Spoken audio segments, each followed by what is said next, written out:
పడే మాటలే పెదవినే చేరునా, చేసిన తప్పులే ఒప్పుగా మారునా.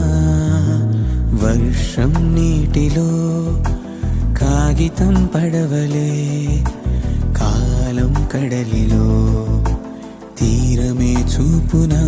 జరిగేలా ఓ అద్భుతం, మారేలాగతం, నిన్నే నువ్వు అన్వేషించరా కొత్తగా ఈ క్షణం. నువ్వు వెళ్ళిన దారిన గమ్యము లేదని తెలిసెనుగా నడిచాక, మొదలైన చోటికి తిరిగొస్తావో గెలి